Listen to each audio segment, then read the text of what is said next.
अगर आप कंफ्यूज हैं कि शिह त्ज़ू या फिर जर्मन स्पिट में से कौन सा डॉग आपकी लिविंग एनवायरनमेंट के लिए सूटेबल रहेगा तो ये वीडियो आपके लिए है, क्योंकि इस वीडियो में हम जानेंगे इन दोनों डॉग के बिहेवियर, ट्रेनिंग, हेल्थ इश्यूज और ग्रूमिंग नीड्स के बारे में। तो चलिए जल्दी से इस वीडियो को स्टार्ट करते हैं। मैं हूँ सुरभि और ये है Ruby and welcome to dogs parenting. तो जर्मन स्पिट से हम स्टार्ट करें इसके हेल्थ प्रॉब्लम से, तो जनरली जर्मन स्पिट काफी ज्यादा हेल्दी डॉग ब्रीड होती है, लेकिन इसी के साथ कुछ ऐसे कॉमन डिसीज हैं जो कुछ जर्मन स्पिट्स में देखी गई हैं, जैसे कि रेटिनल डिसऑर्डर, जो कि इनके आई की रेटिना जो होता है वो ठीक से डेवलप ना होने की वजह से होता है। कई बार कभी कभी किसी इंजरी की वजह से भी हो जाता है, इसलिए इनकी आईज का बहुत ज्यादा ध्यान रखना चाहिए, यानी कि इनकी आईज की केयर करके रखनी चाहिए। आईज हमेशा क्लीन रखनी चाहिए, ध्यान रखना चाहिए कि उनमें कोई रेडनेस वगैरह नहीं है। रेगुलर वेट चेकअप कराते रहना चाहिए, स्पेशली आई चेकअप कराते रहना चाहिए अपने वेट से। इसी के साथ पीस के अंदर अगर ठीक से जॉइंट डेवलप नहीं होते, यानी कि अगर ये 3 मंथ से कम की एज में बहुत ज्यादा हैवी स्ट्रेनिंग एक्टिविटीज करते हैं, जैसे रनिंग करना, जंपिंग करना, फिर स्टेयर्स वगैरह क्लाइंब करना, तो इनके नीज जो होती हैं वो डिसलोकेट हो जाती हैं, जिसे हम पेटेला लैक्सेशन भी बोलते हैं, क्योंकि आगे जाके काफी ज्यादा पेनफुल हो सकता है। इसलिए ध्यान रखें कि 3 महीने से छोटे जर्मन स्पिट में इतनी ज्यादा हैवी एक्टिविटीज ना कराएं। इसी के साथ सिर्फ जर्मन स्पिट नहीं बल्कि शिह त्ज़ू में भी ध्यान रखना चाहिए कि इन दोनों की जो नेक होती है वो काफी ज्यादा स्मॉल होती है, काफी डेलिकेट होती है। इसलिए ध्यान रखें कि इनको कॉलर ज्यादा टाइट नहीं पहनाएं, और जब भी आप वॉक पे लेके जाएं तो इनको कॉलर पहना के नहीं बल्कि अपने वेट की रिकमेंड की हुई नेस पहना के लेके जाएं, जिससे अगर एक्सीडेंटली कभी आप इनको जोर से पुल कर लें तो इनका ट्रैक या कोलैप्स ना हो, यानी कि इनका दम ना घुटे, जो कि काफी ज्यादा कॉमन हो जाता है स्मॉल साइज ब्रीड में या फिर फ्लैट फेस वाली ब्रीड्स के अंदर, जैसे कि शिह त्ज़ू और जर्मन स्पिट। तो इस चीज का जरूर ध्यान रखें। साथ ही कभी कभी शिह त्ज़ू और जर्मन स्पिट दोनों के अंदर ही सेपरेशन एंग्जाइटी पाई जाती है। अक्सर ये तब होती है जब हम काफी देर के लिए इन दोनों को अकेला छोड़ के जाते हैं, जैसे ऑफिस जा रहे हैं, घर के किसी काम से जा रहे हैं, या फिर आजकल जैसे दिवाली वगैरह की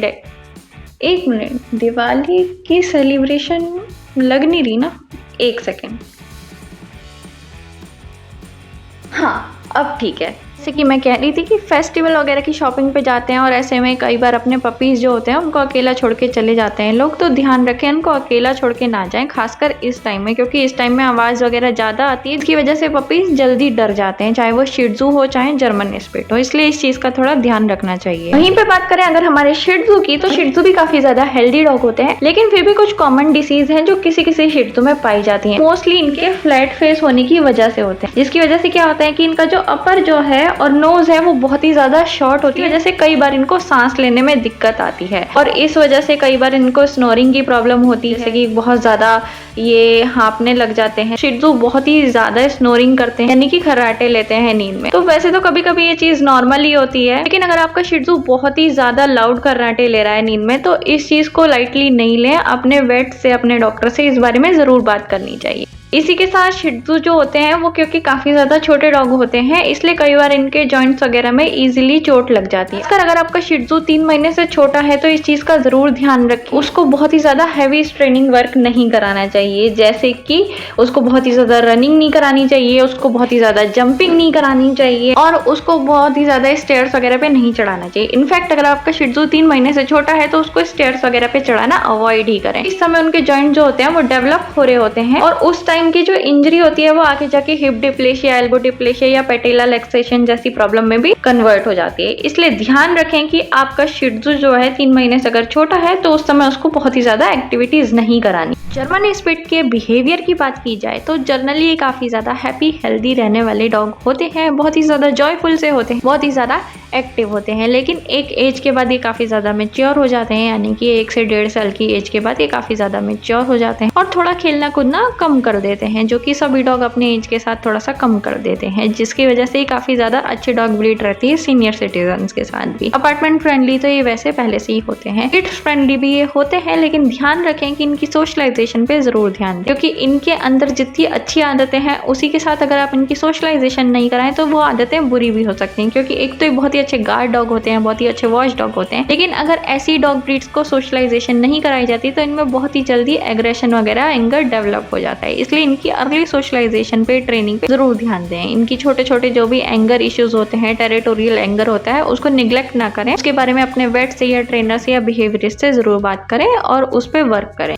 अब शिट्जू के बिहेवियर की बात कर लेते हैं। तो शिट्जू का बिहेवियर जो होता है काफी ज्यादा लविंग होता है, हैप्पी होता है, काफी एक्टिव। गार्डिंग नहीं कर सकते हैं क्योंकि बहुत ही ज्यादा फ्रेंडली होते हैं, तो इस वजह से अच्छे गार्ड डॉग तो नहीं कहा जाएगा इनको। लेकिन हाँ, अलर्ट कर सकते हैं, बार्किंग करना इन्हें बड़ा पसंद होता है और इनका तो नाम का मतलब ही होता है लिटिल लॉयल। लेकिन इनके अंदर भी इस चीज का ध्यान रखें कि आपको इनकी भी सोशलाइजेशन जरूर करनी है, कि चाहे शिट्जू हो या जर्मन स्पिट हो या लैब्राडोर हो, फिर दुनिया में कोई भी डॉग होगा, अगर आपकी सोशलाइजेशन नहीं होगी, थोड़ी बहुत ट्रेन होगी, तो किसी भी डॉग के अंदर एग्रेशन, इरिटेशन, डिप्रेशन ये चीज डेवलप हो सकती है। इसलिए ध्यान रखें कि इनकी भी सोशलाइजेशन पे जरूर ध्यान दें टाइम से बनने, और इससे अब कोर्स वैक्सीनेशन होने के बाद ही।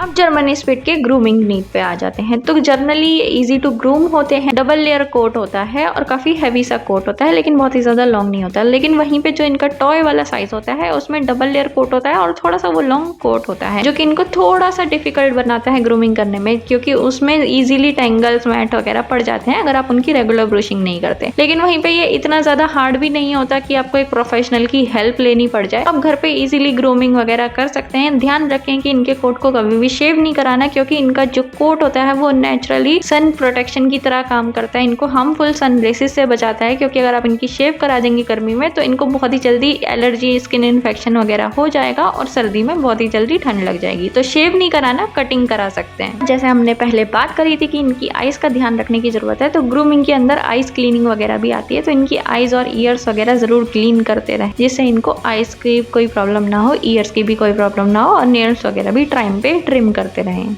वहीं पे शिट्जू की ग्रूमिंग की बात की जाए तो ग्रूमिंग में थोड़े से शिट्जू हार्ड होते हैं, क्योंकि इनका ना काफी ज्यादा लॉन्ग कोट होता है और straight long double layer coat होता है। जनरली लोग कटिंग करा देते हैं, जैसे मैंने भी अपने रूबी की कटिंग करा रखी है, क्योंकि मेरे को डेली ग्रूमिंग करना थोड़ा सा डिफिकल्ट टास्क हो जाता है। ग्रूमिंग मतलब चोटी वगैरह बांधना और क्लिप वगैरह लगाना मेरे लिए थोड़ा सा मुश्किल हो जाता है बिजी लाइफ में। कुछ लोगों को ये चीज करने में बहुत ज्यादा मजा आता है, तो उनके लिए ठीक। इसी के साथ ध्यान रखना है कि अपने शिट्जू की आईज को हमेशा क्लीन करके रखें, क्योंकि इनकी आईज भी बहुत ही ज्यादा बड़ी बड़ी सी होती हैं, बहुत ही क्यूट सी होती हैं, अंदर बहुत ही जल्दी इन्फेक्शन हो जाता है। इसलिए ग्रूमिंग का बहुत ज्यादा ध्यान रखना चाहिए। नहीं भी करानी अगर आपको लॉन्ग हेयर रखने शिट्जू के, तो फिर उसकी आई कॉटन के क्लॉथ से क्लीन करते रहें, वाटर से, साफ पानी से रेगुलरली क्लीन करते रहें, जिससे आपके डॉग की आईज में कोई प्रॉब्लम ना हो।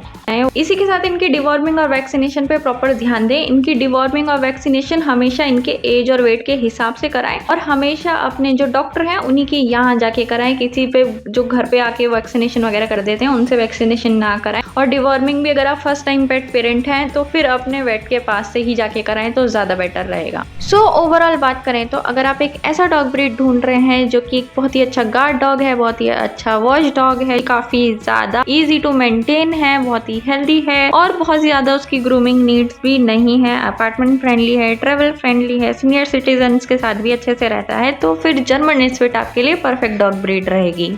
और वहीं पे अगर आप एक ऐसा डॉग ढूंढ रहे हैं जो कि बहुत ही ज्यादा क्यूट है, फ्रेंडली है, लविंग है, थोड़ा सा शरारती है, अच्छा वॉच डॉग है, बच्चों के साथ भी अच्छा है, सीनियर सिटीजन के साथ भी अच्छा है, तो शिट्जू आपके लिए परफेक्ट डॉग रहेगा। लेकिन इस चीज का ध्यान रखें कि शिट्जू जो होते हैं वो थोड़े से छोटे होते हैं साइज में, स्पेशली इनके पपी, तो ये थोड़े से डेलिकेट होते हैं, और इसलिए ना मैं इनको जनरली बच्चों के साथ रिकमेंड नहीं करती हूँ, क्योंकि कई बार क्या होता है कि बच्चे थोड़े हार्श वे से खेलने लगते हैं। शिट्जू है वो गलती से किसी बच्चे से नीचे गिर गया या कुछ हो गया तो उसको चोट लग सकती है, इसलिए इस चीज का ध्यान रखना चाहिए। लेकिन अगर उसके बाद भी आप शिट्जू पालना चाहते हैं छोटे बच्चों के साथ तो ठीक है, लेकिन उस केस में क्या है कि आपको थोड़ा सा बच्चों को ना सिखाना चाहिए कि किस तरीके से शिट्जू के साथ बिहेव करना होता है, और इस तरीके से आपको उनको पकड़ना है, किस तरीके से उनके साथ खेलना है, कोई चीज़ मारनी नहीं है, ये सब बच्चों को थोड़ा सिखाना चाहिए, जैसे कि आपका शिट्जू और आपके बच्चे दोनों आराम से हैप्पी और हेल्दीली एक साथ रहे। तो ये थी हमारी आज की वीडियो। होप कि आप लोगों को ये वीडियो अच्छी लगी हो, हेल्पफुल लगी हो, तो प्लीज़ लाइक शेयर सब्सक्राइब जरूर कर देना। और इसी के साथ कोई चीज़ पूछनी हो या फिर कोई चीज़ समझ ना आई हो तो कमेंट सेक्शन में जाके आप हमें कमेंट कर सकते हैं। डिस्क्रिप्शन में मेरी इंस्टा आईडी दी हुई है, तो वहाँ पे भी जाके आप हमें फॉलो कर सकते हैं, या फिर कोई चीज़ पूछनी है तो पूछ सकते हैं। अभी के लिए इतना ही। हम दोनों की तरफ से आप लोगों को हैप्पी दिवाली, और मिलते हैं अगली वीडियो में, और अभी के लिए बाय बाय।